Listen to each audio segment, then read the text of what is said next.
Welcome to the Unitarian Universalist congregation at Shelter Rock as we gather to mourn the death and celebrate the life of Carol Einhorn Rothwell. I'm Reverend Jay Brooks, one of the ministers here. Carol has died. She has entered into life's greatest mystery, but she is not lost to us. Carol is and always will be with us in the memories and the stories we share, in the lessons we've learned from her, and in the example her life offers, and in the majesty and mystery of life.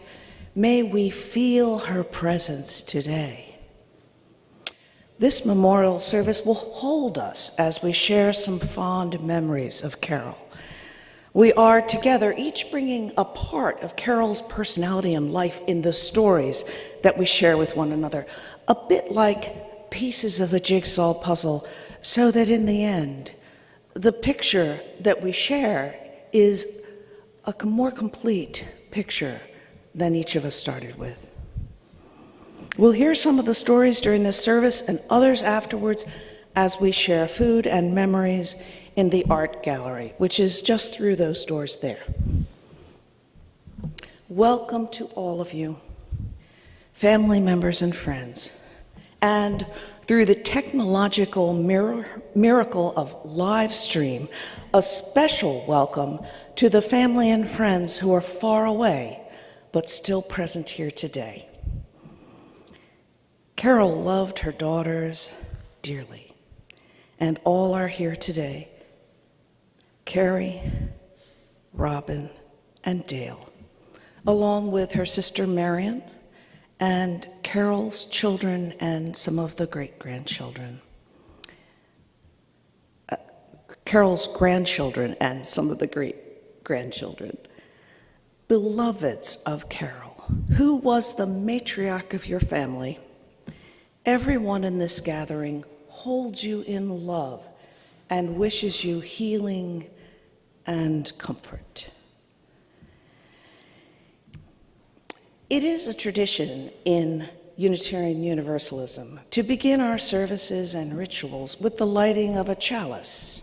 Here, it's a simple candle to symbolize the light of truth, the warmth of community, and the fire of commitment to what is right and just. Carol joined the Shelter Rock community in 2010, just after the death of her husband, who had been with her attending here for several years. Carol would understand when I say that although the flame of her life is extinguished, the chalice we now kindle symbolizes the light, warmth, and commitment that Carol brought to her life.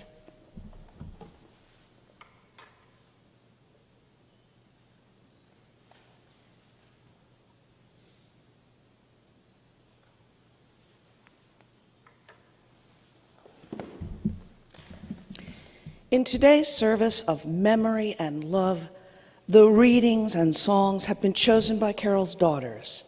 It can be difficult to pick from all the world's spoken word and music what is best suited to honor and celebrate the life of someone we love. It is a tribute to Carol that the readings and songs we include today represent love, caring, commitment, and engagement with life. These are the qualities Carol's daughters found in Carol as she nurtured and encouraged them in their own lives. Do I hear a doorbell?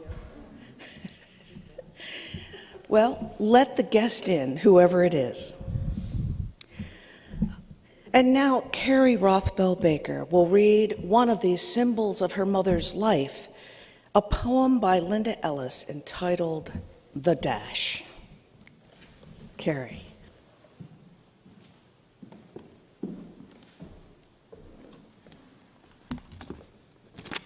Good afternoon.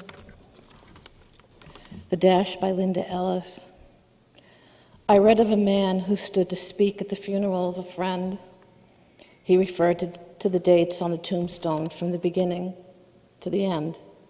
He noted that first came the date of birth and spoke the following date with tears. But he said what mattered most of all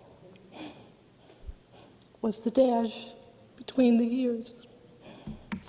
For that dash represents all the time that they spent alive on earth, and now only those who love them know what that little line is worth.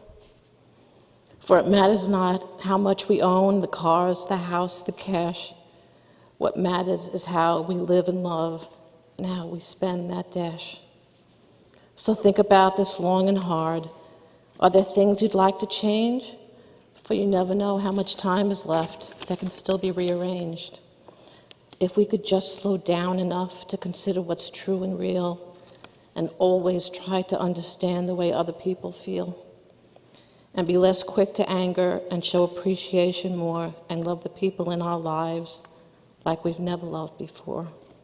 If we treat each other with respect and more often wear a smile, remembering that this special dash might only last a little while. So when your eulogy is being read with your life's actions to rehash, would you be proud of the things they say about how you spent your dash? Thank you.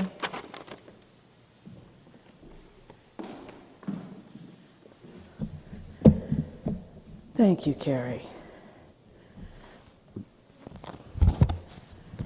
Carol was a great lover of the out-of-doors, camping, biking, and her formative years in her childhood, the summers were spent in Youngsville, New York, where pretty much all day long she ran with her cousins through the woods. And it was an amazing, enchanted time that stayed with her all her life, so that it brought her that desire to continue going out into the beautiful places of the natural world and really embracing life there. So her daughters have chosen this song that Leah Wool, our soloist, will sing, Louis Armstrong's What a Wonderful World.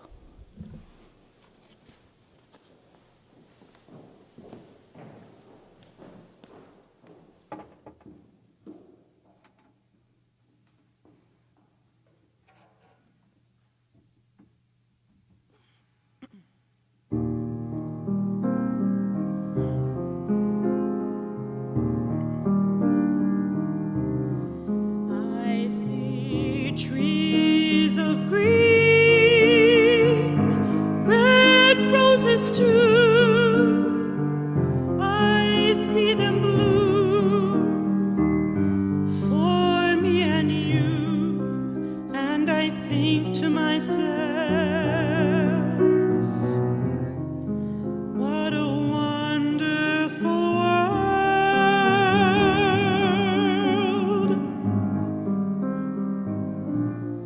I see skies of blue, the clouds of white, the bright blessed day, the dark sacred night, and I think to myself,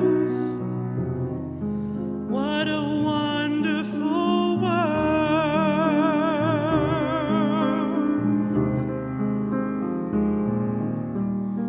The colors of the rainbow, so pretty in the sky, are also on the faces of people going by. I see friends shaking hands, saying, how do you do?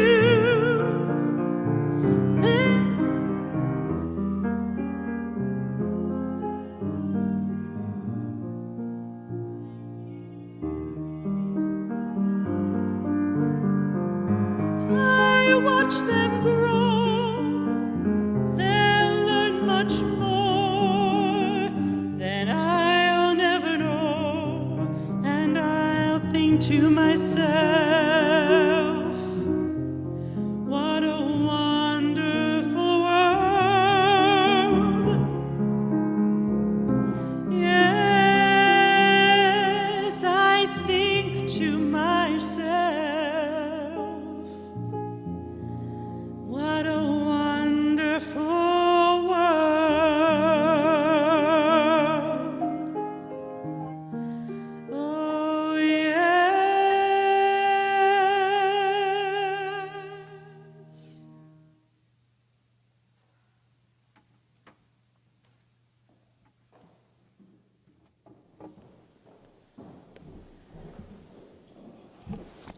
It is indeed a wonderful world, and our lives were made better that Carol was present in this life, in this world. Now we'll hear some remembrances of Carol, first from Carrie Rothbell Baker.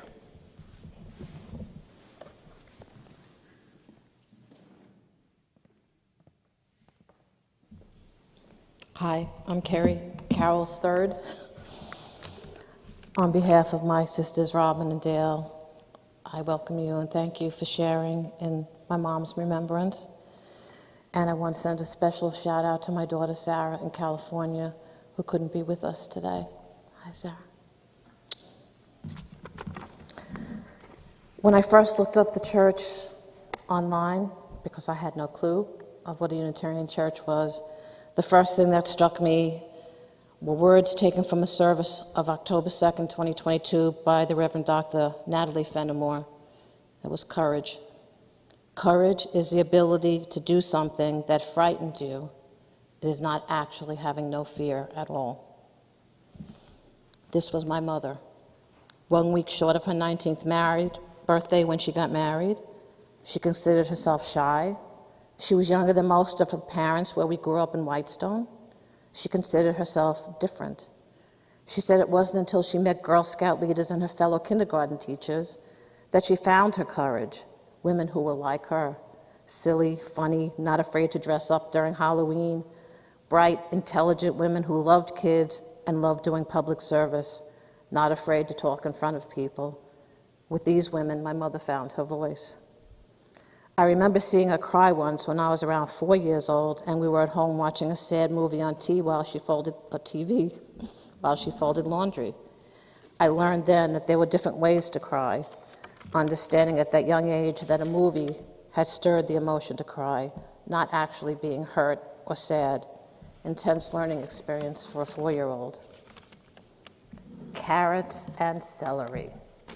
Whenever I mention my mom in person on Facebook, the one memory all of my friends have of her were the snacks she gave us, carrots and celery. Not chips or cookies, healthy snacks. As I gave my 2 daughters and their friends, as my daughter now gives her son and his friends, but something as simple as carrots and celery revoked in the memories of my friends by my mother's name 60 years later. No, 60 years later. Yeah, 60 years later, right, 60 years later. I remember when she baked from scratch what I later named Mom's hot milk cake. We 3 daughters would be in the kitchen with 3 little bowls, and everything that she used was also given to us in spare portions so we could mix up the flour and water and sugar and the marvelous, marvelous smell of vanilla. And then, of course, licking the bowl and the mixes clean, raw eggs and all. Memories, traditions. That became the birthday and celebratory cake in my house when I had children. I turned it into a strawberry cream cake as well, but it had the same foundation. And both of my daughters make cakes and cupcakes using the very same recipe. And oh, the smell of that vanilla still takes me back to that small kitchen. Tradition, from mother to daughter to granddaughter, and onwards it will go. I only wish I had her pot roast recipe, which was always the very, very best. Because I lived in a then semi-rural area, my mom and dad would take the girls into the city, to Broadway shows, to the ballet, to art museums, to the science museum, giving them their city education. And I was so grateful for it. Her basement was a little girl's wonderland of dress-up clothes and dolls and make-believe food and blocks and puzzles and, of course, books. Doing the arts and crafts projects that she was so good at while teaching kindergarten, turning her fear into creativity and passing that along as well to her daughters and granddaughters, and eventually would have passed along to her great-grandchildren. Doing her puppetry, her clowning, her scout leader duties, appearing in front of people, talking, inspiring, loving them, and she was so loved back. My mom was an environmentalist. She was an advocate for people, for children and people, especially those in need.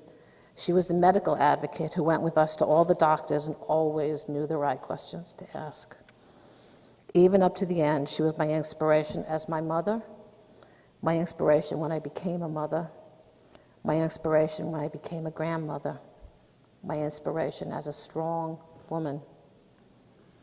You see, courage became her, and she became her courage. I love you, Mom. Always love you, wild child. Love you.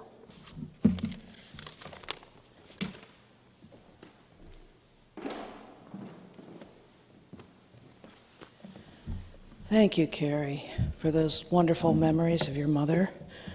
And now I invite Robin Rothbell to come up. Robin is the middle daughter, right? Oh, Dale's the middle. Robin is the oldest daughter. And she has some very special connections and memories with her mom. So it's really good, Robin, that you can be here.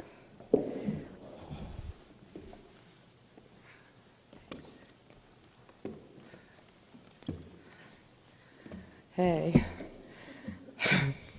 I'm the oldest, the sickest, and I don't cook and I don't bake, but I do like eating whatever everyone made, that my mother made.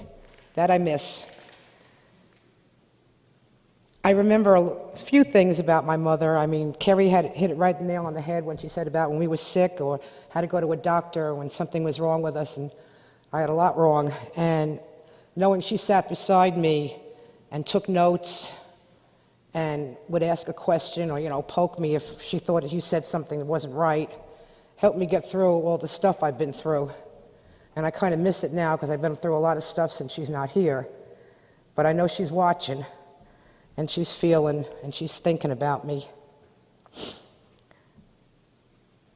What stands out in my mind, and what a lot of you, everybody got to know us, was when we went to Silver Bay, which was our favorite place to go. And every night they would have some big party for the adults, and they would serve wine if you had the special bracelet. And I always made sure Mom and I had the bracelet. And one night they were doing karaoke. And I said, gee, why not? I said, Ma, drink up. I said, because we're going up on stage. And she's looking at me. I said, you'll be able to follow it. It's all written down on the video thing.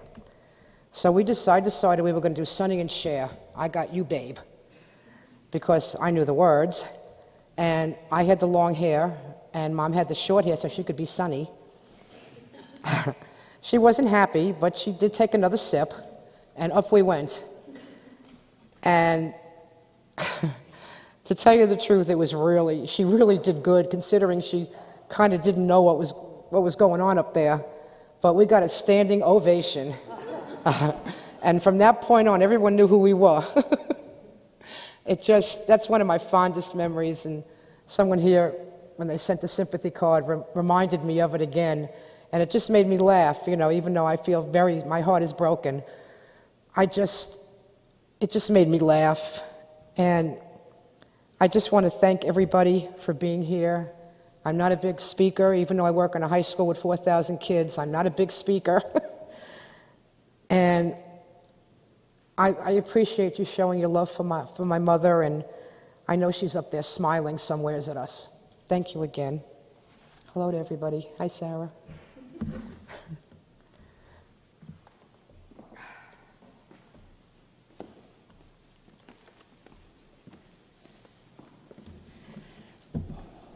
Thank you so much, Robin.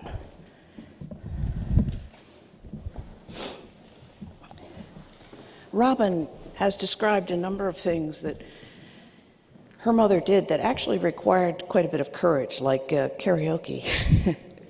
and there were many other things. She was devoted to public service. Carol's employment for 25 years was as a kindergarten teacher. And she was also a volunteer. She volunteered as a puppeteer, and she learned to be a clown and spent many, many hours volunteering as a clown. And she did, I mean, this takes some courage, right? As Robin suggested, it takes some courage. She didn't necessarily feel courageous inside, but she did these things anyway, which is, of course, the very definition of courage. She was an adventurer. Her bicycle trips, she took a trip to Amsterdam and did it without any preparation, which is very courageous, maybe a little foolish too, but she was ready to do it, you know? And this amazing devotion to doing, to being in the world, to serving the world's needs is one of the hallmarks of Carol's life. And so I think it's really incredibly appropriate that Carol's daughters chose for one of the readings today the poem by Maya Angelou, When Great Trees Fall. When great trees fall, rocks on distant hills shudder, lions hunker down in the tall grasses, and even elephants lumber after safety. When great trees fall in forests, small things recoil into silence, their senses eroded beyond fear. When great souls die, the air around us becomes light, rare, sterile. We breathe briefly. Our eyes briefly see with a hurtful clarity. Our memory suddenly sharpened, examines, gnaws on kind words unsaid, promised walks never taken. Great souls die, and our reality, bound to them, takes leave of us. Our souls, dependent upon their nurture, now shrink, wizened. Our minds, formed and informed by the irradiance, fall away. We are not so much maddened as reduced to the unutterable ignorance of dark, cold caves. And when great souls die, after a period, peace blooms, slowly and always irregularly. Spaces fill with a kind of soothing electric vibration. Our senses, restored, never to be the same, whisper to us, they existed. They existed. We can be and be better, for they existed.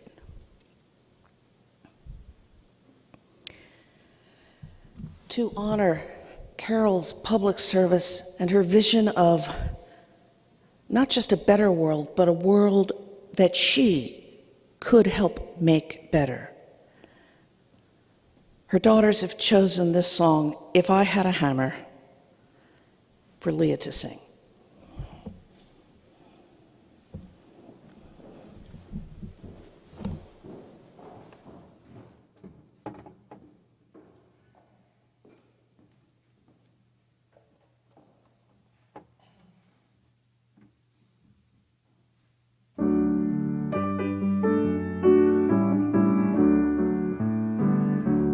If I had a hammer, I'd hammer in the morning, I'd hammer in the evening, all over this land. I'd hammer out danger, I'd hammer out a warning, I'd hammer out love between my brothers and my sisters, all over this land. If I had a I'd ring it in the morning, I'd ring it in the evening, all over this land.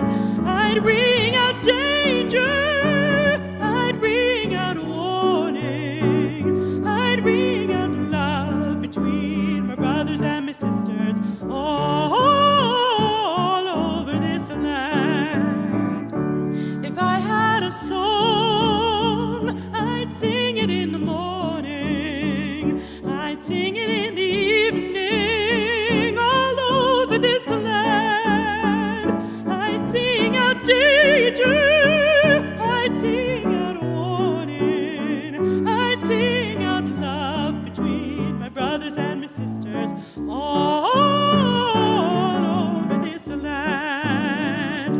Well, I got a hammer, and I've got a bell, and I've got a song all over this land.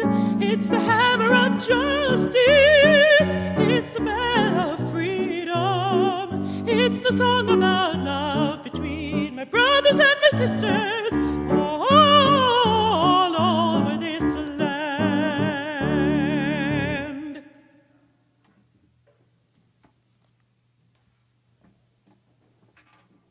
Thank you, Leah, for bringing so much life to that song, which I'm sure is one that Carol knew and sang repeatedly, given the generation in which she was raised. And now, some more remembrances. We have Carol's beloved sister, Marion Schwartz. And the girls have told me about Aunt Marion is going to be wanting to speak. And yes, she does. So, Marion, please come up and tell us a little bit about your sister, Carol.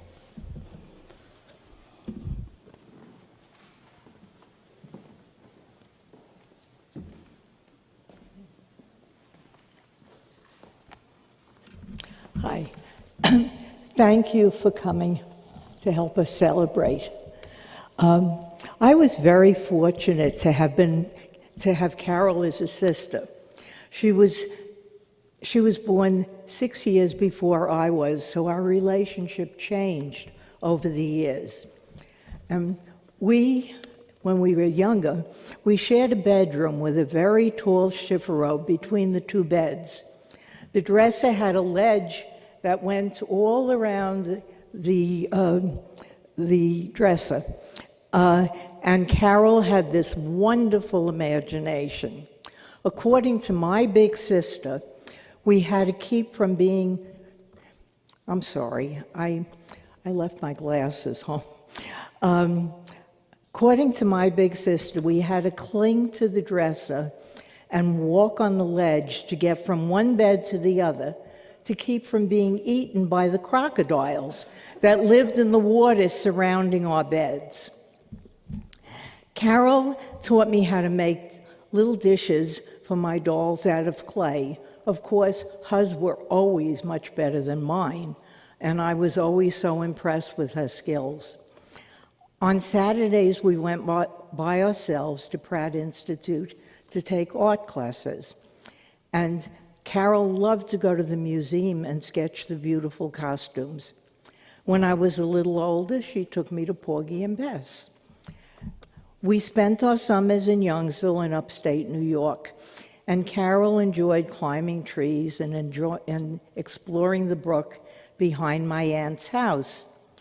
We jumped from one rock to another, trying to keep from falling into the brook. Of course, there were many splashes and wet shoes.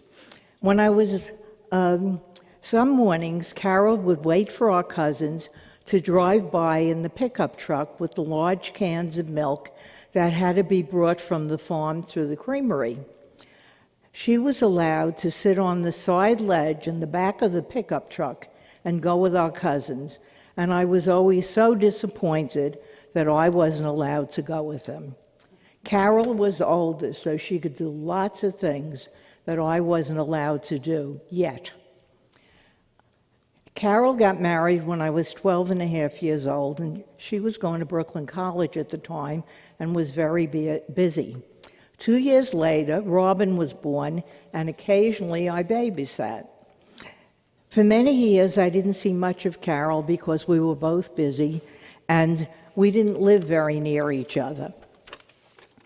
I married Norman about 10 years after Carol married Jerry, and Carol found an apartment in Clearview for us, very close to where she was living with Jerry and my 3 wonderful nieces. As the years passed, we developed a very close relationship. Carol was a very caring person. She was always there for my mother, for our mother, and for my husband when he was paralyzed and homebound. And for many, many, many years, Thanksgiving was the special time that our families always got together at Carol's house. Carol was very adventurous. She loved nature, birds, hiking, music, crafts, and learning new things, and she was very concerned about the environment. We went to the New York Botanical Gardens to see the annual train show and other special exhibits.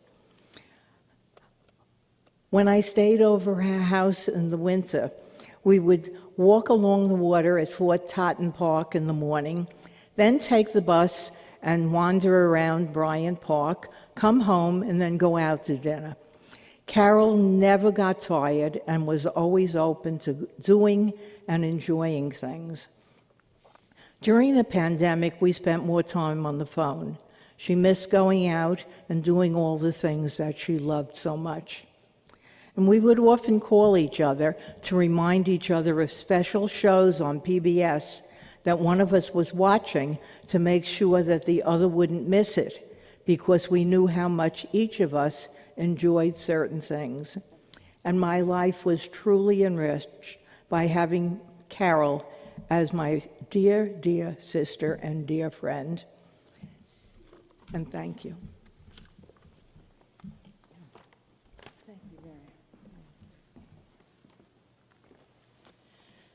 It's wonderful to hear a tribute like that from a sibling, and how blessed Carol was, Marion, to have you in her life and to have that wonderful and close relationship. You were not the only one who was blessed. And now, at last, the middle sister, Dale Rothbell, please come on and share your remembrances.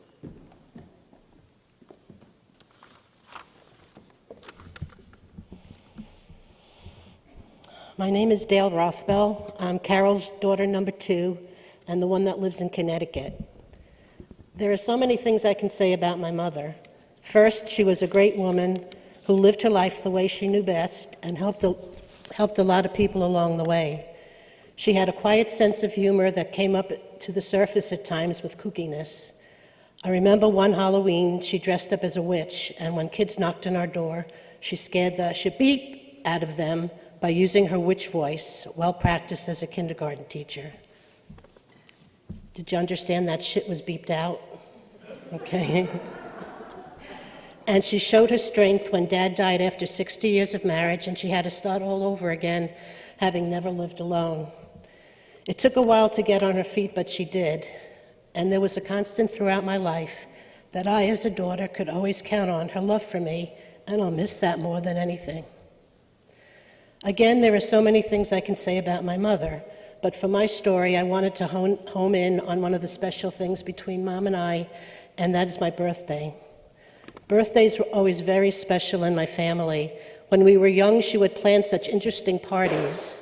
And my favorite party was a Japanese-themed when I was 10 or 11. And the one game I remember was a race between teams to see who could empty the bowl of rice one grain at a time using chopsticks. She had a great imagination. Birthdays were also the time to have our favorite dinner prepared. Mine was stuffed breast of veal, and to be served our favorite cake, made from scratch, and mine was a hot milk cake with chocolate icing, which my sister Carrie still makes with icing variations. As we got older and moved out of our parents' house, we would occasionally get together on at least one birthday, since Carrie, Robin, and I are 2 years and 1 week apart. And even if we couldn't get together, we would usually call each other to sing happy birthday. With my sisters often married, eventually with kids, Mom would worry about my birthday and about my being alone without a party and cake. So for many years, while my partner worked, I would visit Mom and Dad, and she would cook, or we'd go out to lunch, or they would visit me in Connecticut.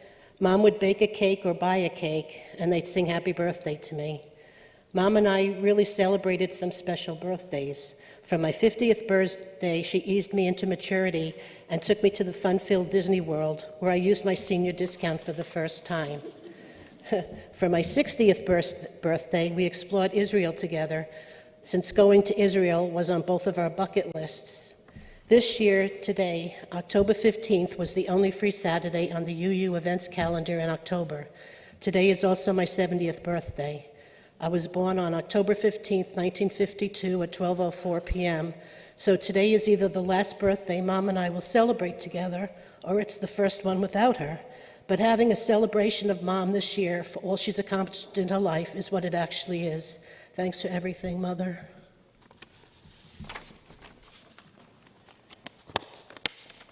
Thank you, Dale. Thank you so much, Dale.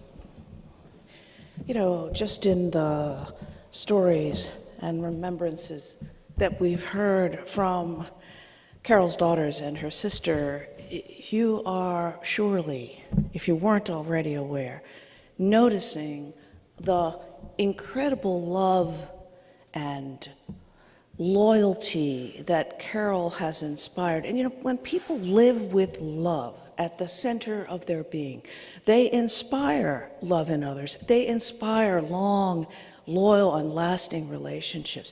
60 years of marriage.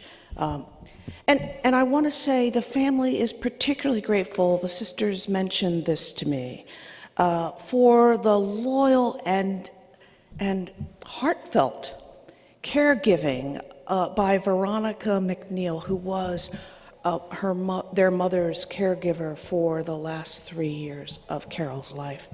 And this incredible ability to form relationships, to form friendships, and to keep them going is a quality we should all strive for.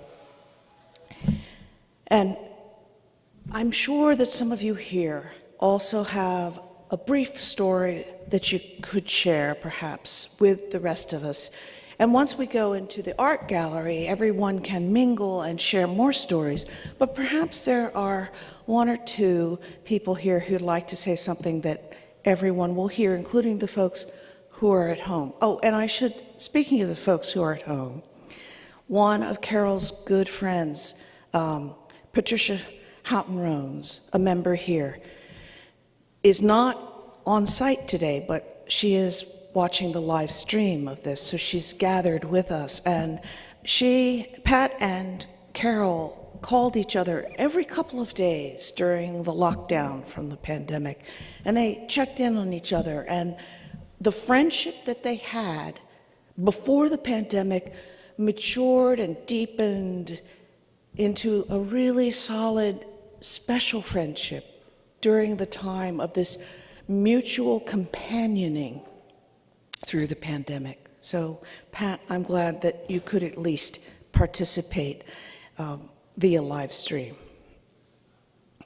And now I'd like to invite a few of you to share just a short remembrance. You can come up to the microphone, and if you don't feel comfortable walking up, then just lift your hand and we'll have someone bring you the mic. So just go ahead and rise from your seat or lift your hand. Go ahead. And say who you are for everyone.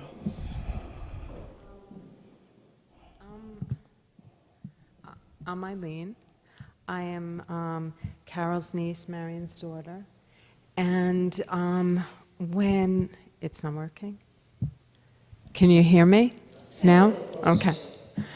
I'm Eileen, Carol's niece, Marion's daughter.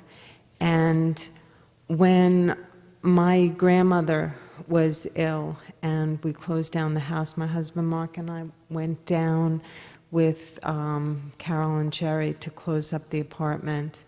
And, you know, all my life she had been my aunt, but here we got to spend, I think it was, it wasn't quite a week, but it was longer than the weekend. And I got to spend some time and really know the both of them, and it changed my relationship. I would like to add that my fondest memory, and my kids all have the same memory also, is going to Thanksgiving every single year. the year that I was pregnant with Nathaniel, he was due the day after Thanksgiving that year. And we had Thanksgiving in September. So we were all there. And but those are my memories, and family is always a strong part of that. Thank you. Thank you very much.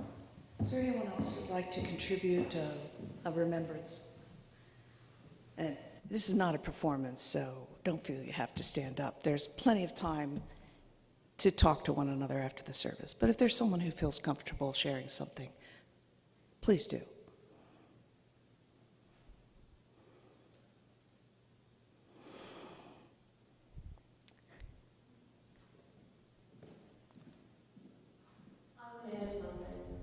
Reverend Jay, you talked about the 60 years, and everybody talked about the 60 years of my parents' marriage.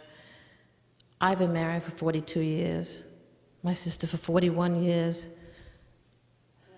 29 years my sister was with her partner, okay? My daughter has been married for 12 years, okay? Long marriages run in our family, and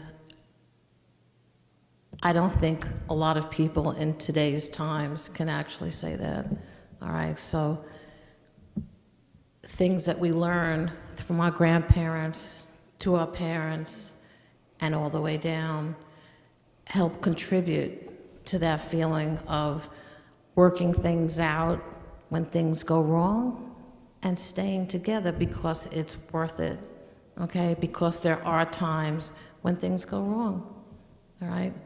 But there are more times when things go right.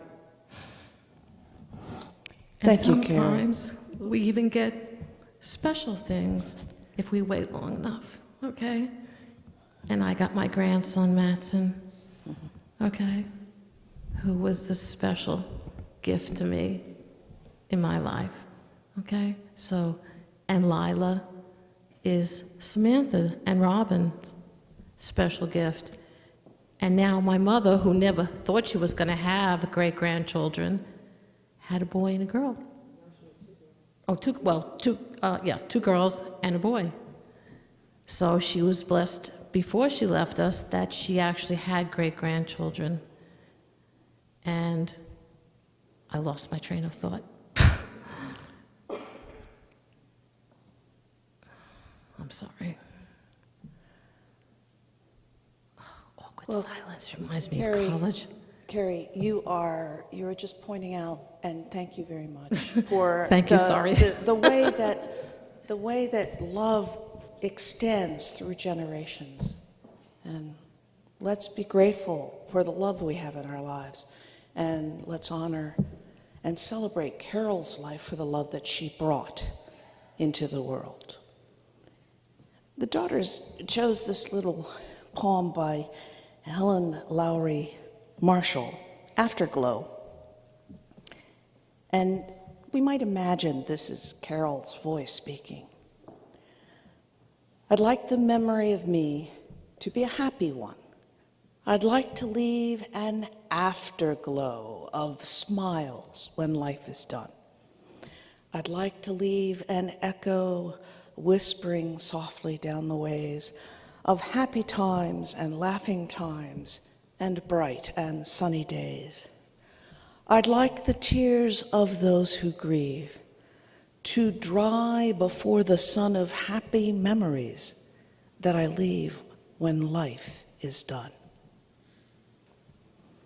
In a moment, we'll reach the end of this memorial service, but not the end of our celebration of the life of Carol Einhorn Rothwell. After the postlude, please join Carol's family in the art gallery through those doors for a reception and that chance to share additional stories about how you knew Carol and what she brought to your life. Our closing words are from the Native American tradition. These are words that resonate with Carol's love of the outdoors and her appreciation of the natural world. Do not stand at my grave and weep. I am not there. I do not sleep. I am 1,000 winds that blow. I am the diamond glint on snow. I am the sunlight on ripened grain. I am the gentle autumn rain. When you wake in the morning hush, I am the swift uplifting rush of quiet birds in circling flight. I am the soft starlight at night. Do not stand at my grave and weep. I am not there. I do not sleep. Now we extinguish this flame, but not the love and warmth that Carol brought to the lives of the people who loved her. We carry her love in our hearts from now forward, and Carol is with us wherever we go.